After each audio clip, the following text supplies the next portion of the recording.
Perfect. You should all be able to see that Side App Pro 101 screen at the moment. Jump in on that chat if you can't see that or you can't hear me. Hopefully you can hear me. That would be very helpful. Lovely. And I'll just pop my video on here. Cool. Awesome. I'm just going to wait just a couple of seconds just so everyone can get in okay. I know a few of you have popped in on a few of these before, which is so cool, but just let me know in the chat if you can't hear me, if it sounds funny, if you can't see that big orange Side App Pro 101 screen, or just pop in and say hello. We've also got that little Q&A section here too, if you want to add any questions throughout the webinar. That is what I'm here for, so please ask any questions, even if they're not quite relevant to what we're specifically talking about today. I can try and knock them on the head and answer them too. Oh, cool, thanks Henry. Hey, how you going? Sweet, there's heaps of you filing in. They're still kind of pouring in, so I'll just wait a couple more seconds. This will be a webinar today based more, well, actually purely on the app side of Side App Pro. So it's one that if you have got a big team or a smaller team, you can actually send this off to your team after this when you get the recording. That way it gives them a bit more of an insight onto how they can use the app a little bit more, especially if there's things that you might find today that the team's not doing. It'll give them a bit more of information on you know, ways they can further utilize the app as well, which will be cool. Sweet. All right, I'm going to dive straight into it because there's quite a bit to cover when it comes to the app side of things. For those of you who come to the webinars quite a bit or just a Side App Pro wizards, you know everything, that's great. But just bear with me while I just quickly go over the basics of it. So Side App Pro has two kind of sides of it. There's the admin console side, which is based on the computer.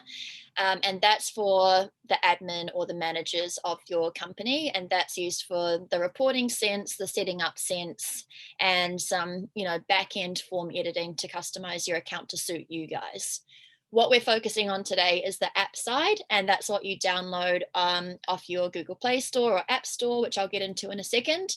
And that's where all of the form completion is. So all of your health and safety forms that you've set up in your account, your team can then complete them on the app here too. So that's the main difference. So we're focusing purely on the app side, which can be used on like a tablet or a mobile phone or some type of smart device. Cool. So I'll just jump across here. So basically what we're covering today is I'll do a really quick intro just on downloading the app if any of you guys haven't actually done that yet. We'll then go into kind of how you use it on the everyday in terms of filling in forms and different ways people can utilize the form features. And then we've got a few things you might have just not seen before, a couple of tips and tricks at the end as well. Cool. So when it gets to actually using the app, you can go and download it from your app store. Android users, I'm an iPhone person, so I use App Store, but you guys might use the Play Store, the Google Play Store. Just simply search for Side App Pro and it downloads onto your app from there. You then would be set up, once you've set up your account on the computer, you've got those login details already. So you go and pop those in here. It has a few pop-ups that ask you to turn on notifications and location services, so turn that on too. That way you can utilize some of the check in and out features and you get those push notifications coming through as well. Cool, you then just click sign in. So I'm going through this one quite quickly because it does guide you through it. From here, you click create PIN and you set that 4-digit PIN number up, and that's what you use when you complete those forms. And then you just do a one-off sign from here. And that's basically the onboarding process in terms of the app. So if you guys are using it, there's kind of two different ways you can use it from the App Store. You can either set it up so that you guys are using like a workplace tablet. If you're doing it that way, you'll just need one user, one login to access that tablet, and everyone else can just be set up as team members. That way they've just got that 4-digit PIN code to access it. I know most people do it with everyone on a phone. So if you are doing it that everyone's logging in on their own phone, everyone will get their own user details, so their own email address and password. They'll log in using those details and go through exactly what we just went through there. That way they get the ability to set their own PIN number as well. So it's kind of puts the control on them instead of you guys having to remind them of their PIN number and password and stuff all of the time, which can get a little bit annoying from your end. So this way works really well. So they have a little bit more control and responsibility over it. Cool. Next thing from there, or the first thing I need to do is select the site. And that can be set up either from the app, which I'll go through in a second, or from the computer. And this is where the forms are saved when they're completed. So you'll see at the top here, mine says the Green Hive site. And once it's up here, if you turn those location services on at the start, it orders them in terms of which site you're closest to. So you basically just go in, log in, click up here where it says Green Hive site. Yours will say something probably different. And then it orders them there in terms of location. So you can see, you know, Green Hive is 5.7 Ks away. Birkenhead, which is where I am now, is only 47 meters. So that one's come up to the top here. You then just click on the site you want to access that day. And then when you start filling in forms, all of the forms will be saved to that respective site. A lot of you can start to get quite a few sites on there, so you can utilize the search bar feature at the top too, if you're in a close proximity to a few of them and you just need to filter that down as well. So that's the first thing most people should do when you get on to Site App is select the site. The next thing you do is check in if you're using this feature. So this feature can be turned on the admin console. So if you guys don't have this feature on here, maybe just flick me a message and I can send you some information afterwards on how to turn it on if you'd like to use it. We've recently updated this feature as well, so it's got a couple of different options in terms of prompting users to complete a form, or more just giving them a bit of guidance or a push to complete a pre-start and a site induction. So I'll show you this now anyways. To check in, you just go and click the little check-in button, and then you click the big check-in button. From here, you can see these two forms, and these are the, oh, actually, yeah, so it looks like I'm too far away from the site that I was at. So it's giving me a distance warning because I had those location services turned on. So that's a nice little hack there too. Once you are checked in, it'll also show in the reports how close you were to that site as well, just as a bit of a reference point too. When it comes to those user specific forms though, you can see here we've got that personal pre-start and the site induction. So if I click on the personal pre-start, my user, so whoever I'm logged in as, gets one of these per site every day. And it just goes through and gives you all of these questions for your pre-start. So this is instead of doing that daily scheduled one, it's more of one that you do on your own. Say everyone in your account works on their own on site, or you want it more of a personalized one. This can also be customized from the admin console. So if these questions aren't what you guys want in your pre-start, you can completely change them and customize them to suit maybe more specific to what your business does. Once you're in this, it's the same as a standard way to fill in forms, which I'll go into a bit more in depth in here. But this last question asked me, are you feeling well and safe to start work today? And what the answer type is using is what we call a yes, no reason. So I'm going to tick no in this one, and it's going to prompt me to add a reason to explain why I'm not feeling well. So that's what's happened here. So it's forcing me to add that reason. So I can just explain why I wasn't feeling well or what exactly is happening. And admins can be set up that if one of these blue notes or reasons have been added, you can get notified either by like a push notification or an email. So you can stay on top of when something out of the ordinary has happened. I'm going to go into this in a bit more detail later, but then you can then also add a follow-up action. So if you want something to happen after a blue note, you can kind of send someone a notification or a task or an action from this message here. So I'm going to send it to someone and say, because I'm going home, can you complete my maintenance checks that I was supposed to do today? I'm then going to go and attach the actual maintenance form that I want them to complete, so they get a notification with that form there ready for them. So I'll click an ad hoc form and I go down and search for the maintenance form that I was going to use. I'm then going to assign it to someone, and that way that person can get the notification. It'll end up in their little message console on the app. So I'm sending it to Maddie. So she'll get a nice little message with that form attached. So when she comes into work, she'll know that I've gone home and she'll cover that work for me. I then just save the form off. So I click Save Final, select my name and put in my PIN number. You'll see me do that quite a few times today.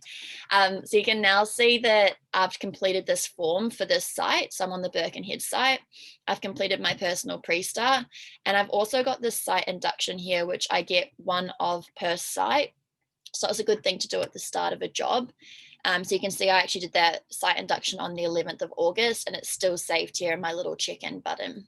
That way, if you forget, if you're working on quite a few different sites in a day, you can stay on top of, if you've done them, if you've forgotten to do one on the site, you don't want to double up and do it twice. So it's a nice little way to keep on top of that too. Cool. From here, if you wanted to go and view the notification, you can just go back to that main diary page and you'll see that little pop-up notification would have been there for Maddie.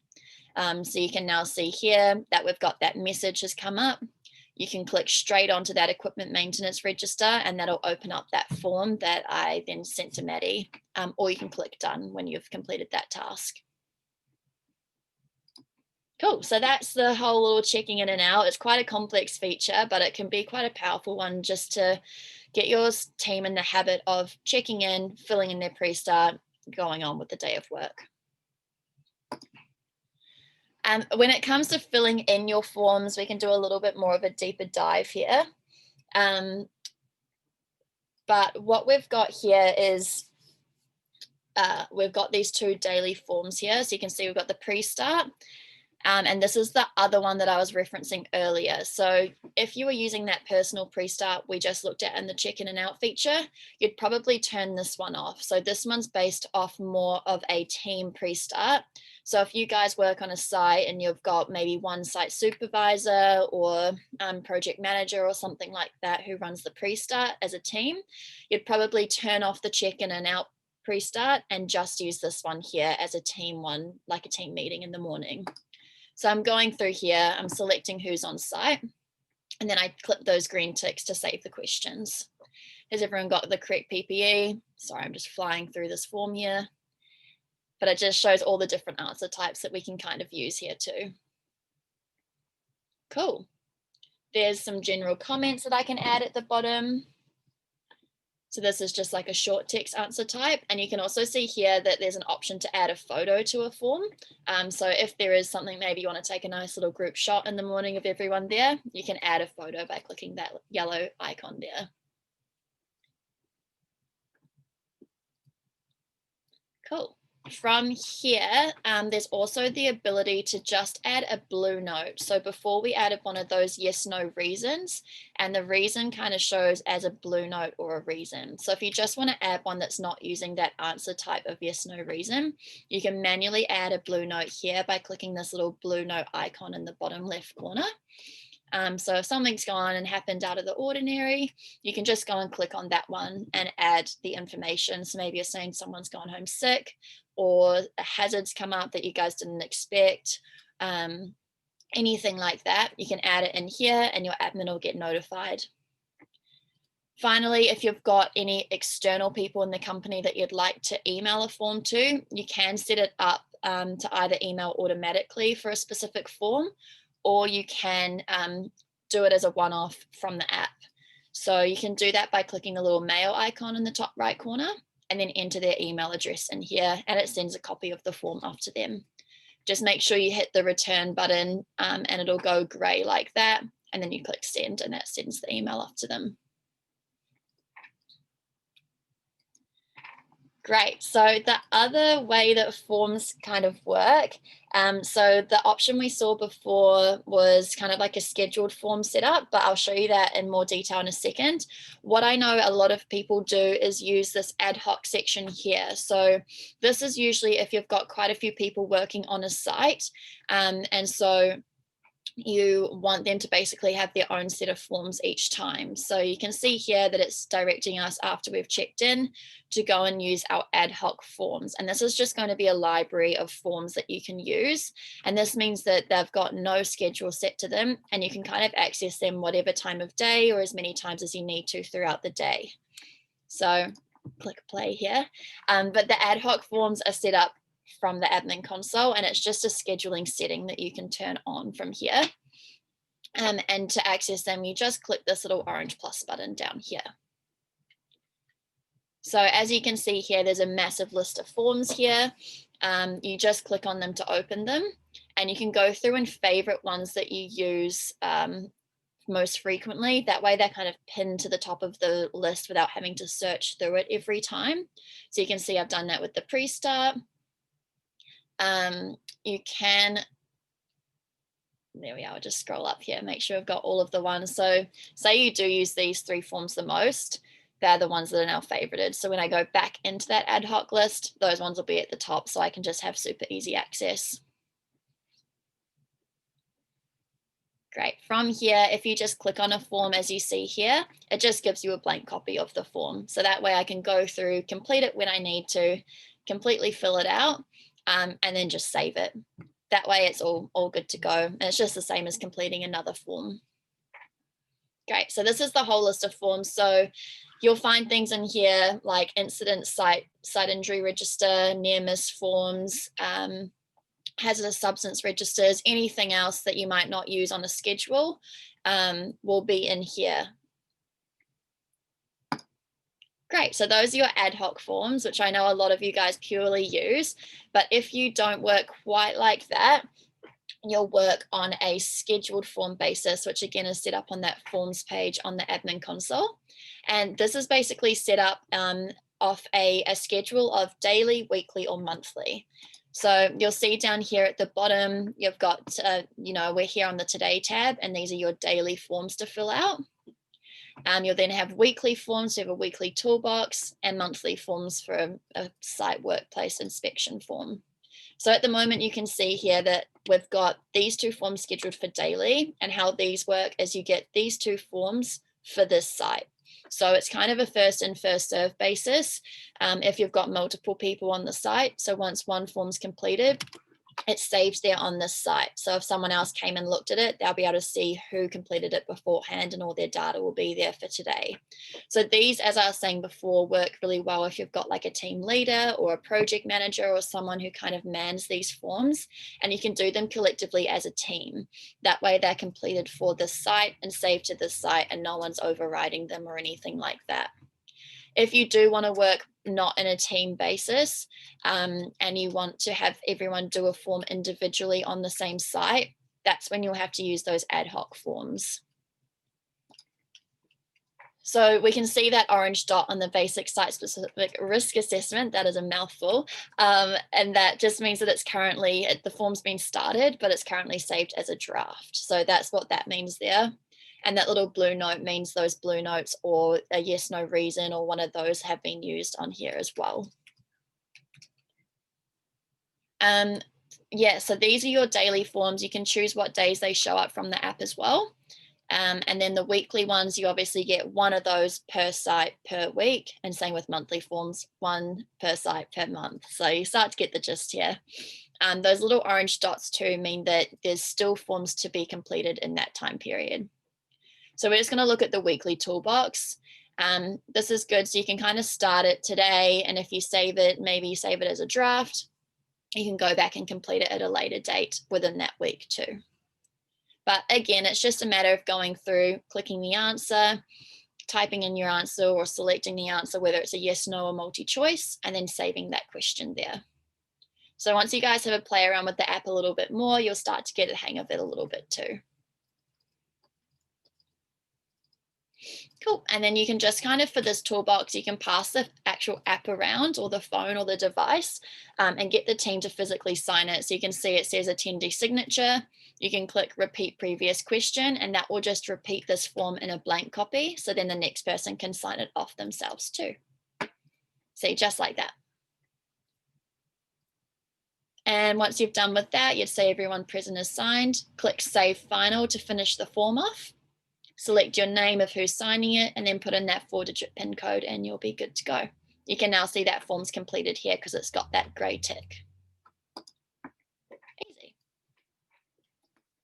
From here, we've got a little slightly more complex one, and this is a different way you can set up your site. So you can set your form schedule up, and then you can also, when you're setting up a site, add a pinned form.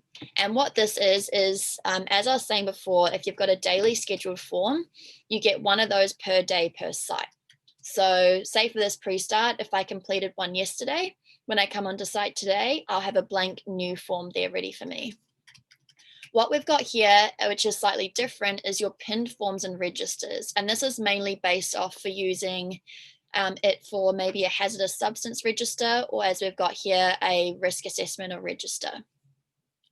And this here is basically used as a live form. So instead of me filling it in today and getting a new one tomorrow, it builds up as a live form or register on that site. So if you're working at a site for a longer duration of time, these can be really good for those. Because what I can do is the first day I get onto site, I can go through and assess all of my risks and hazards. And then from there, that form is saved there as like a risk register. Then if I come on tomorrow, that form will still be there completed as that form was on the first day. So you can go back and review it. All of the team can see all of the hazards and controls that have been put in place on this site. And then if something does come up, say weather conditions drastically change, more hazards come into play, you can go back into that form and edit it straight from this daily diary page and just add to it. So you can tell it's a pinned form because it's got the little green broccoli sign, and it obviously says pinned forms and registers. If you do want information on how to set these up, let me know, and I'll flick you some information on it as well. But once you're in the form, it's just your standard form. So you fill it in the exact same way as you normally would. Again, for these ones, because it is on that daily diary page, I would recommend to get like a project manager or a leader to be responsible to fill this in. Otherwise, if you've got too many people going and doing it, you might have people override it. So as you see there, I just filled in a really basic risk assessment and then I saved it off. So now say we come in tomorrow and we want to go back and look at what happened. You'll just be able to click straight back onto it. You'll see my risks are in there. You can click repeat previous section and go and assess a new risk that might have come up today. So it works, yeah, pretty simply like that. And you can just save it off each time. Yeah, I think that's all we want to say on that one. The sites are also, so this is set up on the computer and it's when the sites are set up. So it's a site specific kind of feature. Great. So the final kind of big section is the menu section, which you see up here. And this is where you can do a little deeper dive into the app. So you can click the little hamburger in the top left corner and that opens up the menu here. What we'll start with looking at is the messages. So for reference, daily diary checklist is those forms, the 3 tabs we were just looking at. So if you need to go fill in forms, you go to your diary checklist. Messages is what we'll look into now, and this is how your admin can kind of communicate with you. So you can see here my admin, which is me, sent a message and it just says, hey team, looks like you've been smashing out your health and safety forms this week. And so that's been sent from the admin console and they would have gotten the notification on the app here. You can also select if you want to just send it to one person, to a couple of people, or to everyone. You can also access the messages as we did when we were looking at that follow-up action on the diary checklist page, and you click the little message button at the top. You can see another message will come through here soon, a little notification. So it has a little drop down toast up here. It can show as a push notification like you get your Facebook or email ones. And you can see this is a training one. So I've attached a training form or an induction checklist that I'd like the team to complete. You can also send messages from the app by clicking the plus button, but just keep in mind if you're sending them from the app, it goes out to everyone. So it'll go to all users. So just keep that in mind. It's mainly here for if something's gone wrong and you want to just quickly alert everyone of that, you can use that message feature from the app. Other than that, the messages are mainly from a top-down approach. So admin messages out to the team, any updates or news that they want to let them know. Or it can be a bit of encouragement too. Saved forms is also found on the menu here. So you go up to the menu, you click onto the saved forms button here. From here, you can see, you can do a few different things. We can filter it by the last 7 days, the last 30 days, things like that. But this will show all of your forms that are currently completed on the site that you're on. So if you want to look at a different site, you have to change that site on the diary page first, and then come back to the saved forms page. You can also filter it by category or search for a form up here as well. You can filter it further by clicking that little 3 dots in the top right corner. By default, it shows you only the forms that you have completed. So the user you're logged in as, that's who it will show it of. If I click that toggle so it goes gray, it'll filter it and take that filter off, sorry. So it'll show everyone's forms. So you can now see that there's forms with initials underneath it. There are forms that other users have completed, and the forms with no initials are the forms that I've completed myself. You can also see there's a little draft one here. That's the little orange icon, and the tick means it's completed. The next kind of big monster to tackle is the form reports on the app. So that can be accessed by clicking this little clipboard icon here. So for those of you who are avid admin users, you might know what a form report is. It's accessed on the form reports or on the reports page. And it basically gives you a report on every form in your account. Here you can get kind of like a little mini report. So it can be good if you maybe want to keep an eye on like injuries that have popped up. So you want a report that stays on here, or any just form that you want to kind of track a little closer, but just from the mobile. So you can set these up by clicking the orange plus button down here. And that's how you can start to select the report. So then go select a form, and then you can choose the form that you want to find. So I'll do that injury register wherever we find it. There it is. And just click OK. From here, because it's a mini report, you can only select up to 5 questions that you want to focus on. So you go through and select those 5 questions that will display in the report. And then you just click next once you've done those.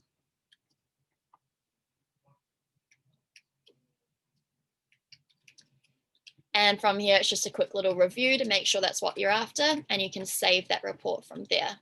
You can then click on it to open it. Because this is an injury form, it does ask you to put in your PIN, because only admin and managers can see this one. For forms that aren't like this, you wouldn't usually have to put in your PIN.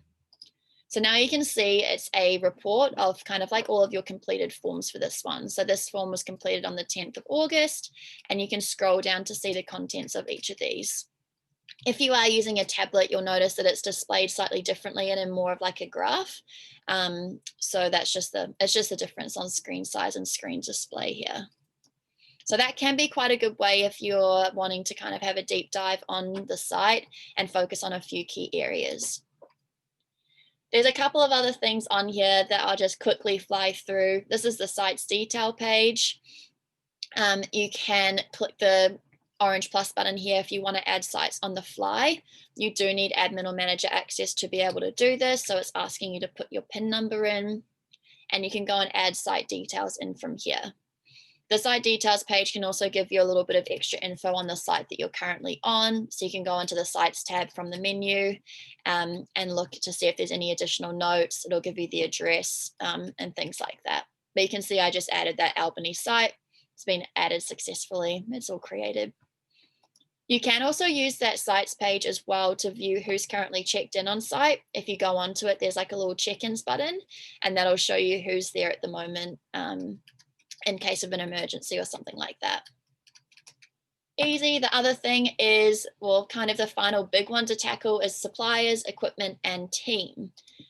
Suppliers can be added from the computer or from the app, and that's if you've got anyone whose details you kind of want to keep on site. It can be like a service supplier, if you have someone who comes in maybe does maintenance or something like that, or it can be if they deliver goods, if you guys receive anything too. It's just a good place to have their contact details so you can contact them from the app if you need to. We've then got equipment as well. From the computer, the equipment is set up and you can attach resources or any maintenance date to it. And the app side of it is mainly used just to view those. So here you can see that the crane is due for maintenance as it's showing in red. You can click the view icon up here to view the last maintenance check that was done.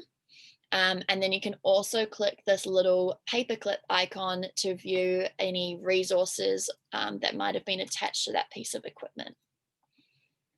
And then you can click the little view icon again here just to open that up further to actually view that resource. From here, the final one is team. So team, you can use this to either maybe check in to see someone's PIN number if they've forgotten it, or you can add a new team member on the fly here. But keep in mind if you guys are working as team members or users. So if your team will need an email address and password to log into the app, you can't do this from the app. That has to be done on the computer. So say I want to go and access someone's user details. I'll go and select on someone's name from the list. It'll then ask me to select my name to prove that I've got admin or manager access. So I'll put my PIN number in and that gives me access. So I'm looking at my own profile and I can just scroll down here, look at the information that's attached to mine and I can update anything that I might want to. Cool. That's pretty much as simple as that for adding team members. If you do just work off team members, so say you work off that generic or communal tablet, you can add them by clicking that orange plus button up there. Resources is one of the final ones we'll tackle, and it's just something that you can add in from the computer if you want your staff to view it.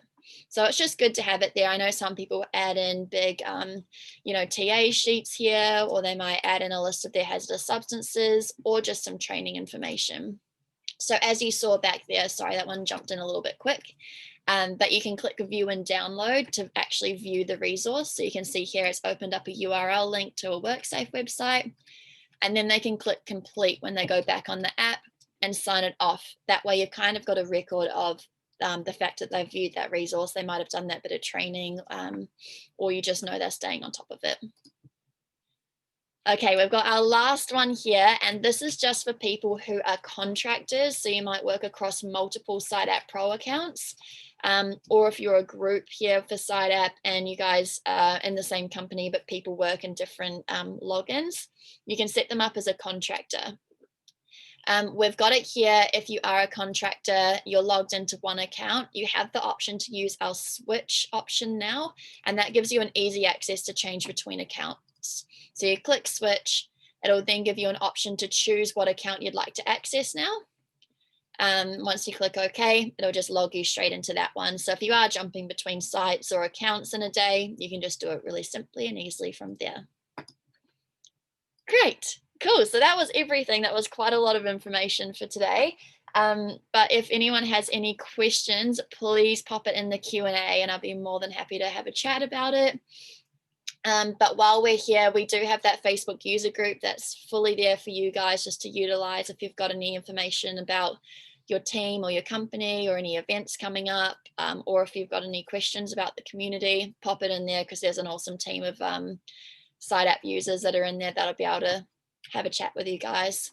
We've also got a blog. We've got our support library if you are stuck on any software questions for Site App. There's heaps of videos, articles in there. And we are doing more webinars monthly. So if you've got any burning topics that you'd like me to cover in the future, please let me know. And we're just going to keep moving through these topics for now, once per month. Finally, if you do have any other questions, you can email me at support@siteappro.co.nz. We love hearing from you guys, even if it's feedback or a question, or you just want to have a good old yarn. You can do that too, that's fine. I've just got a question, just give me one quick second. Yeah. So we've got a great question for setting up sites. So it's just asking for setting up sites, is it only the admin that can do this or each person, like when you're adding the team? So it is exactly like when you're adding team. So it asks you to select a name to show that you've got admin or manager access when you do that. So you do need to be an admin or a manager for this one to be able to do it. You can always change people's users over in the staff and users page on the computer if you do need a few of them to have that manager access to be able to add sites from the mobile. Great question. Cool. Let me know if you've got, oh, we've got them coming all through. How do we download all the reports to a file?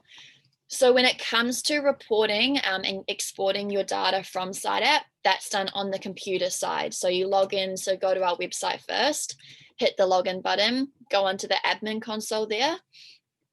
From there, there's a tab that's called reports, and there's 3 different tabs you can access it from there. So you've got like some summary reports that more just give you a tally of how many forms have been completed.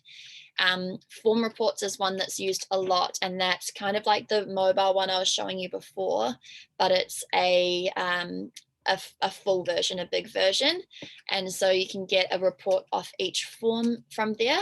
It's just a matter of selecting the date range, downloading your report, and you can then export it to either like an Excel spreadsheet or a PDF. The final option is just completed forms, and that gives you a PDF of every single form that's been completed in your account. So that's all done on the computer there. Great, I'll just see if there's any other questions.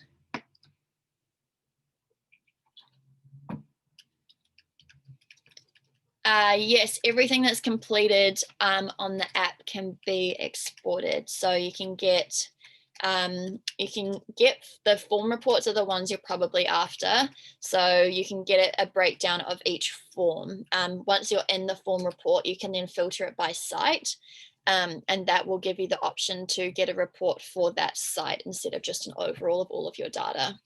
So that'll filter it down even further. So if you go onto the form reports page, and then you can change it in the top left corner to select the site that you want to focus on for this report. Smashing out the questions though. Cool, just check. One more is coming in. Oh no, as a thank you, no stress at all. Just flip me an email if you've got any more questions. I'm more than happy to help on those. They're great questions. Got a chat. Oh, cool. Okay, perfect. We've got all the thank yous coming in, which means it's my time to go. But if anyone didn't get their questions through, just let me know. I think once you finish this webinar, you'll get a little survey as well. So if you do have time to answer it, that would be really helpful for us, as we really appreciate all the feedback. But yeah, have an awesome rest of the day, guys, and I will see you all in a month. Thanks.